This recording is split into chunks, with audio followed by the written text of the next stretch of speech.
Hi, AT from CNC at Home.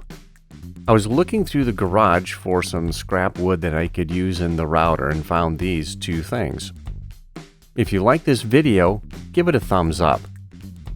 These two doors were left over from some cabinets I moved out of a remodel at somebody else's house and put into the garage.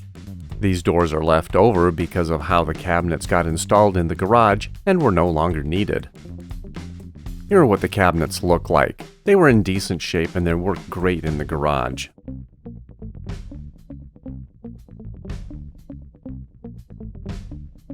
So what I want to do is strip this white paint off. So I'm going to use some lacquer thinner first to see how well that works. So I'm just going to pour a little bit on. This is the same stuff that we use when we're doing tiles. I'm going to use the scraper, spread it around a little bit, and then try and scrape some of the paint off, see if it works. Turns out that the lacquer thinner did nothing at all. So I went to something a little more aggressive. I got out the acetone, poured a little bit on the same spot, worked it around, and tried scraping again to see how that reacted. Turns out the acetone didn't do anything to this paint either. I don't know what kind of paint it is, but it's pretty solid. So I decided to use some elbow grease.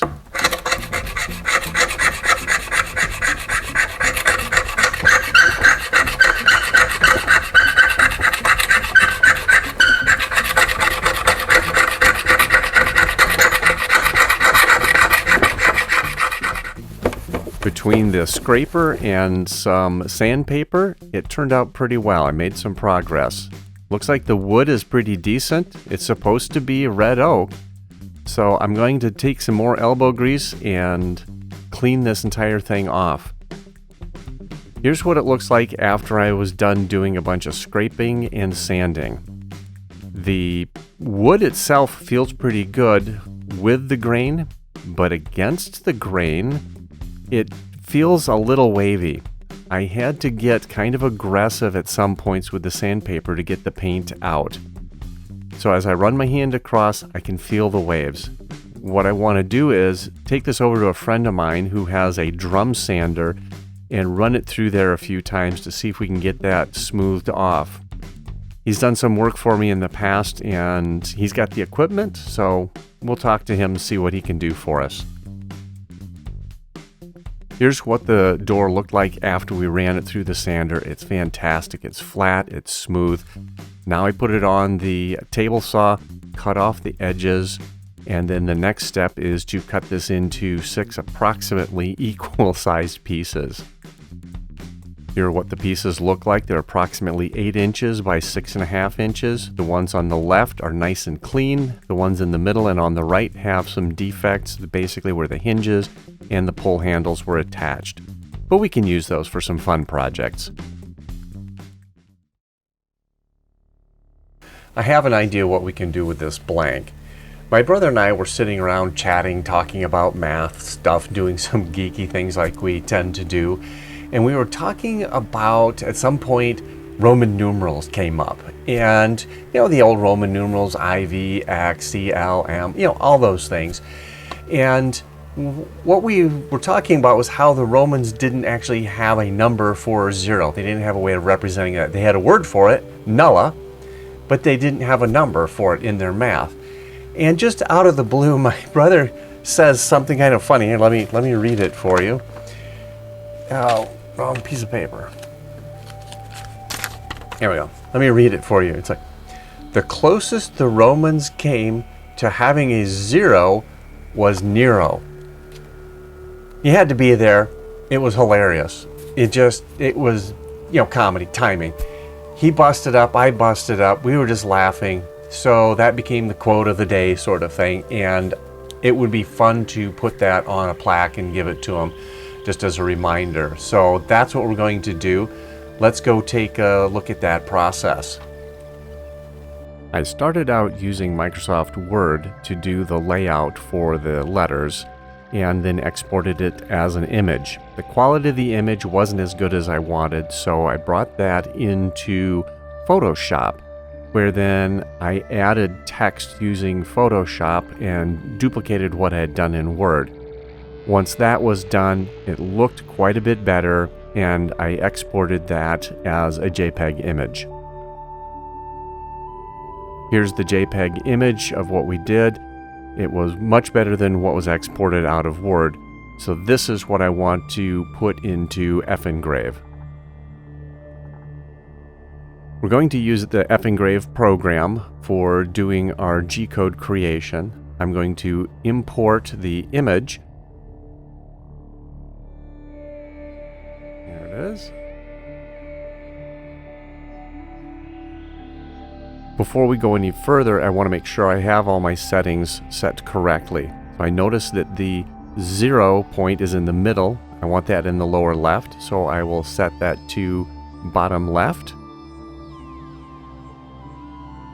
And I want to change my feed rate to 300. I could probably go faster. This should work pretty well. I also need the height of this to be different. I need to calculate that. And that comes up to be 130... what? 130 something.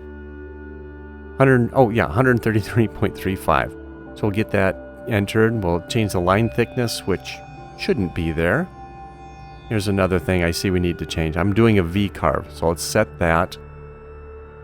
And then that basically disables the line thickness because we don't need that. So we're going to go into the settings, do the V carve, and make sure everything is set up here. You need to use a V bit. It's a 20-degree V bit, and it is a 3.175 shank size. I want to cut down about 4.5 millimeters, so I'll set that to negative 4.5. I've got that set, and then down here I do want to make multiple passes, and the last pass I want to be just a 0.5 millimeter. The passes before that I want to go 2 millimeters at a time, so I'll set that to a negative 2. So it'll go in 2 millimeters into the material, cut everything, then go another 2 millimeters deep, cut everything, and the final one will be a 0.5 millimeter. The next step is to set my cleanup. I'm not going to use a regular end mill. I'm just going to use the V bit. I'm going to do the perimeter, and I'm going to do wive movement.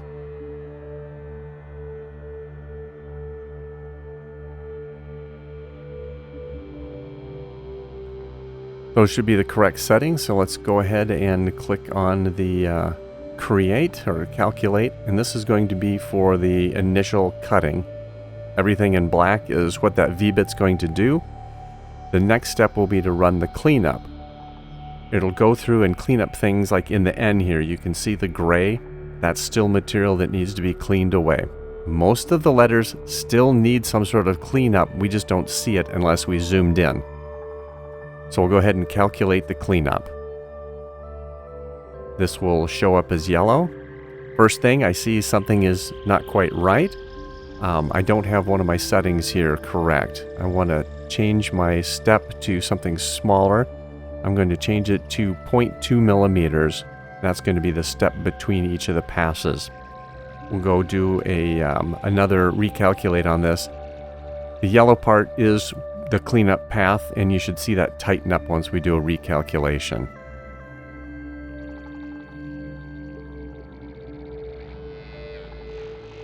That looks much better. That's what I expected to see. So all of the yellow is where the V-bit's going to come in and clean out, just going to go up and down in the Y-axis and get all of that hogged out. And then it'll go through and redo the perimeter just to make a nice clean edge. So I want to export this. I want to click on the save the V cleanup G code. And once that's saved, we will get out of the settings and we will save the G code for the rest of this. We get the close button. Then I'll go up to the file and then choose the save G code. That will save, like I said, the blacks part of the cut that it's showing here. Once this is done, we're ready to take it over to the CNC and get it cutting. We will have to add a little bit of G-code to the top of that for the ramping up of our spindle motor. Here we're setting the Z height using the touch probe. Just comes down, touches it, then it knows exactly where the material is. So I plunge down to the Z of 0, right down to the material like it should. I want to check my clamps to make sure that they aren't going to be in the way. So I had it not run the spindle motor and raised the bit up just a little bit and was running it quickly through the first little steps that it's going to take. Here as it gets close to that left clamp, which is the one I was concerned about, we'll see that it gets close but not anywhere close enough to interfere or bump into it. So the clamps are in a good position. We should be safe when we run this particular job. I did get my 0 not quite in the right spot, which makes perfect sense because the Romans didn't have a 0. Anyway, my 0 was off a little bit, so it was fine on the left-hand side, but on the right-hand side, it came very close to hitting the clamp that I was not even concerned about. So we'll go ahead and start the actual cut. It's going in and doing 2mm depth at a time, getting things cut. Let's go ahead and speed this up and see how it does. Occasionally I will go in with the vacuum and clean off some of that sawdust. Well, that turned out pretty well. I'm going to do a light sanding on it. The closest the Romans came to having a 0 was Nero. Sounds good. I hope you enjoyed this video. If you did, give it a thumbs up. If you like the content of this channel, please think about subscribing. It really helps us out. And enjoy doing your CNC at home projects.